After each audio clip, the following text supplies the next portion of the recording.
Nick Wright, host of First Things First on Fox Sports 1 and What's Right with Nick Wright. You can find it on YouTube, wherever you get your podcast. Great to see you again.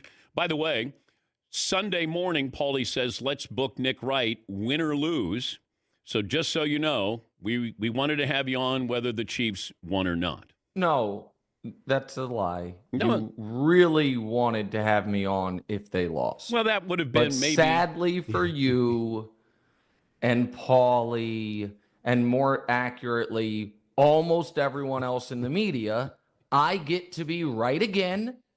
And amazingly, I now am on a 2-year run of being like, hey, the team with the best quarterback, the best coach, and one of the best defenses, I'll take them, while everyone's like, did you see what the Lions did to the Jags? Dan Campbell really has them pulling in the right direction. Oh, have you seen the Bills' point differential for 5 years now? The Ravens are one of the, how do you stop the offense even though they lost 6 games this year? And I'm like, I don't know. Chiefs win every Super Bowl, so I think they'll probably win this one too. Hi. Wow. I'm angry. I'm angry at how last week got hijacked. I'm angry at folks, instead of just being like, I'm sorry, I was wrong, creating a nonsense conspiracy. I'm angry at the way we cover football these days. Who are we talking about? Who are we not talking about? So the conspiracy stuff, mainstream media let the tail wag the dog in that the internet's talking about it. So I guess it's the story. I don't know, man. ML Football and Dove Kleinman got 9,000 retweets on this still shot photo of a potential hold. So I guess it's got to be the B block today. And then a Twitter account with 12 million followers says relief is on the way, football fans. Relief is on the way. Finish the thought. If you're going to put it out there, finish the thought. Relief from what? A rigged game? Is that what we're saying? Why do you think Adam Schefter put that out there? Because everyone has had their brain rotted by an algorithm. And it's like, man, this sure gets engagement. And I get why the faceless, nameless accounts do it. It's literally how they make their living. I get it. Like, I don't respect it, but I understand it. I look at that, honestly, no different than folks, running any scam that people run just to get by. So be it. Like, that's your lot. I don't understand why someone who the $1,800 extra a month you can make off Twitter engagement means nothing to them, why they would do that. And I really don't like the hiding behind the, hey guys, I'm just presenting unbiased facts. There's a trillion facts to choose from at any given time. But if there were a conspiracy, Dan, on the internet that you murdered people, and then I tweeted, here's a fact, there have been 78 murders in Connecticut in the year Dan Patrick moved to town. I'm not saying anything. It's just a fact. Just a fact. These are the murders. Here's the numbers. And so that bothers me. Objectively, can you look at the Chiefs, step away from them? Have they got any kind of favoritism? So the data suggests not. The data suggests. Now, listen, it was a really bad look, and I will admit, when in the first half of the first playoff game, Patrick asked for a call, didn't get it, and then the ref came over to the sideline where he was sitting on the bench and seemingly oh, I'm sorry, that was Josh Allen and nobody cared. No one had ever seen that happen in sports history. It happened with Josh Allen, nobody cares. Do I think that the NFL protects quarterbacks? Brady got his knee blown out by Bernard Pollard. They changed the rules. Aaron Rodgers got his collarbone broken. They changed the rules. Do I think these star quarterbacks, do I think they get a better whistle than Will Levis? Of course. Do I think that the NFL is a very tough sport to officiate? Yes. Do I think that if you are in standalone close games, There's going to be a bunch of calls, and people are going to have issue with it. The idea that they get a more beneficial whistle than the other teams, there's no data to suggest it. And that's why that cherry-pick data of roughing the passer penalties is so meaningless to me. Because watch the clips, and then also, I'll say one other thing, then we can talk about the actual game. Watch that 4th and 5, the Josh Allen incompletion, and watch the reverse angle, the George Karlaftis hit. And I think this is what the football nerds would call teach tape.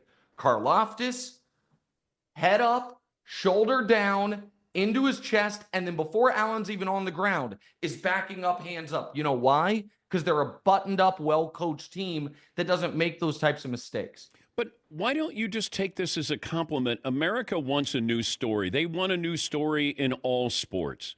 It's not just the Chiefs. They're the latest, and people get tired of people winning. Like the Warriors, people got tired of that. No, I reject that. People got mad at the Warriors because they thought they rigged it in a different way by getting Durant. The 73-win Warriors were one of the most popular teams. Steph Curry's changing the game. People were not only were people not tired of Michael Jordan and the Bulls. There's a whole generation that still pines for that era. There was no social media back then, Nick. We don't. Okay, they didn't get tired. We only had eyewitness accounts. I don't know what social media would have said about the Bulls.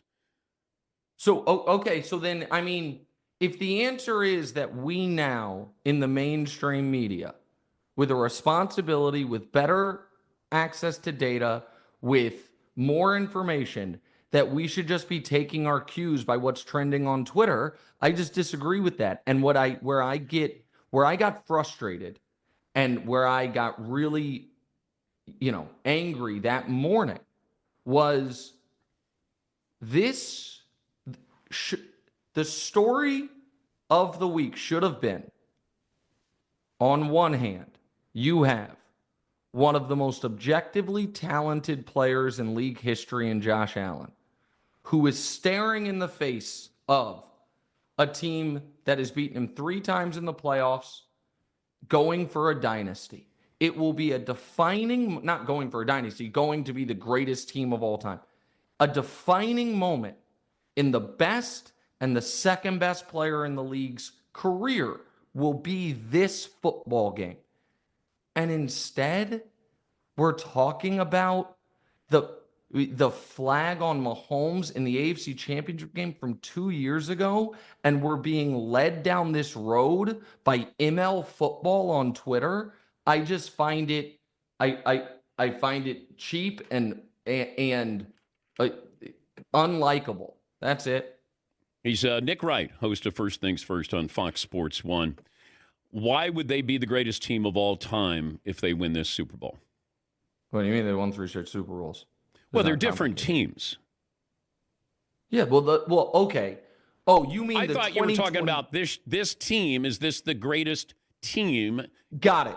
I apologize. So I think you can make an argument that if they win, the 2024 Chiefs are the greatest single-season football team of all time. No team will ever have more wins. They would have lost one game. Week 18, I think. I actually kind of like that Week 18 doesn't count because then we can almost treat it like a 16-game season the way it used to be. The one team that beat them, they then beat them again.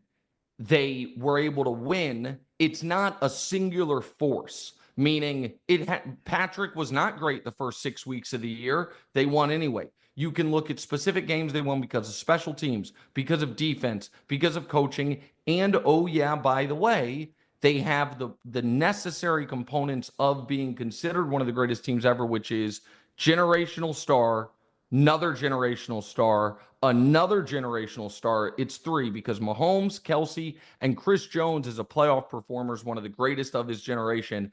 And then I think a top 2 coach of all time, and maybe a top 2 coordinator of all time in Steve Spagnuolo. Like you have all of that.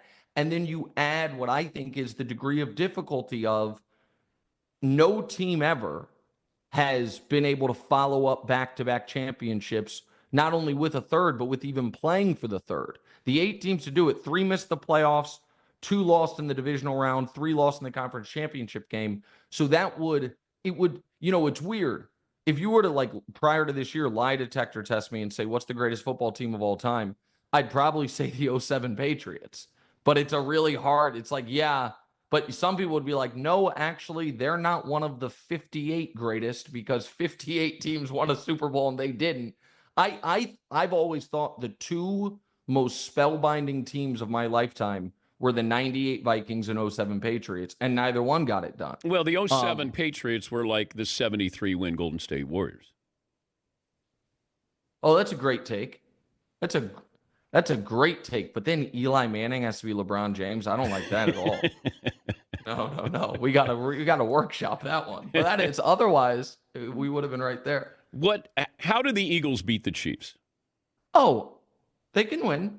What makes you nervous about this matchup against your team? Well, I don't know. I mean, Saquon Barkley's pretty good. So here, can I throw a Saquon Barkley galaxy brain take at you? Okay.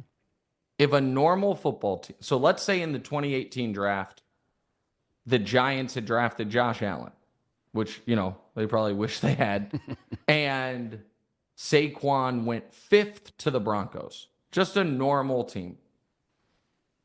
Does the running back position never get devalued because this guy is just on 7 consecutive 1,500 to 2,000 yard seasons? Is this guy, did we get, of 100 ways for his first 6 years of his career to play out, did we get, in poker terms, the nut low with the Giants, and now we're just seeing who he can be? He is... I had this wrong. I thought he was a really good player, but, I was like, the Eagles' run game was awesome without him. I thought I was dead wrong. He has transformed them. So when you have that, when you have the second best pair of receivers in football. But do you think he single-handedly devalued the running back, or the Giants did by take? Is that what you're saying? No, what I'm saying is, no. I'm glad you asked me to clarify that.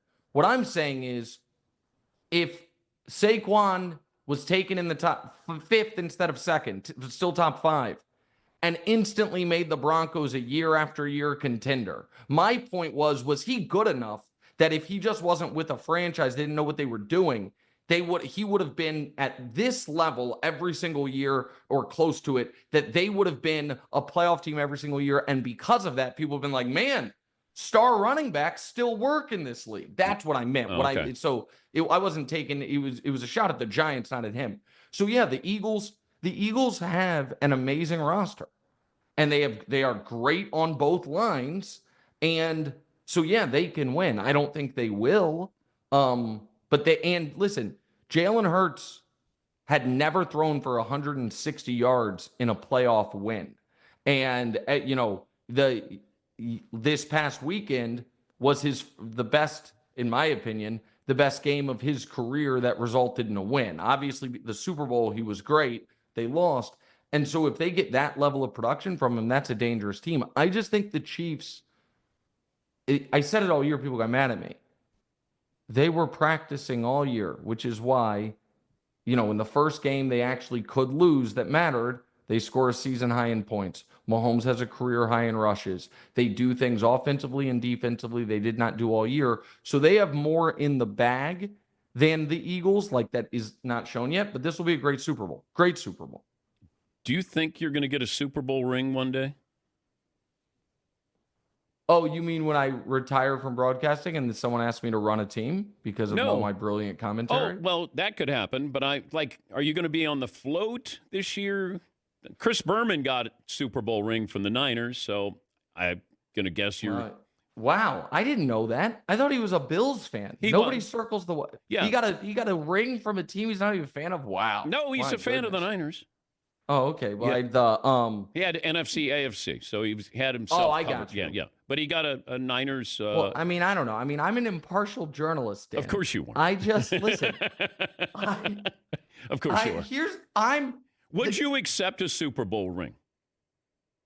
Well, yeah, of course. Oh, so you're not impartial. Well, it would be rude to turn down a gift. Yeah, you don't want to do that. What? No, I mean, Have I lost all credibility in media criticism because I accepted a watch you sent me? No. I'm not going to. Well, not everybody knows that. What? That you sent me a watch? Yeah, I mean, but that doesn't, compromise your integrity. It's just I wanted to help you out because you had those fake Breitlings, and I felt bad for you because I have great respect for you. I said that you and Evan Cohen at ESPN are two of the up-and-coming people that will be stars. Yeah. So I wanted you to have that watch. No, I appreciate that. I wear it every day on television. Can I say, so I have a couple, I don't know how much time we have, but 90 seconds. Things. Okay. Because you're going to see shortly, I'm going to start alternating watches because, here's the thing. I don't think the games are rigged, but for the people who do, I hope you have made as much money this year as I have betting on the Chiefs. That's the other thing. Everyone's responding to these accounts and letting them dictate the narrative that are simultaneously saying this. The games are rigged. The fix is in. Can't wait till they lose next week. Hey, idiots. If the game's rigged, you can make a lot of money betting on this team as I have throughout the season. So how much money have you made this year on the Chiefs? Gambling on the Chiefs? Yeah. I mean, that's a rude question. How about you? Let's Price is Right style it. How about say a number and I'll say over or under, and you can do it 3 times. 20 grand. Over. 50 grand. Right now, under, but I've got some Super Bowl futures. So let's say they win the Super Bowl. Yep. You can now say one more number.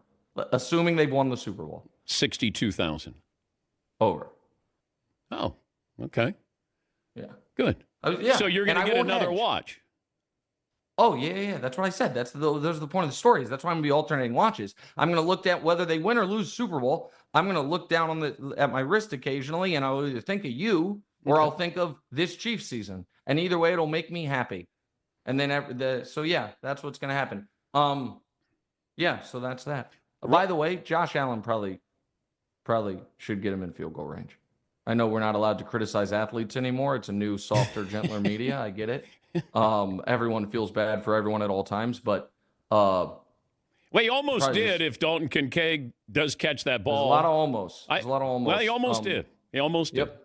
Almost did. Yeah. The Ravens can hang the point differential banner, and the Bills can hang the almost did banner.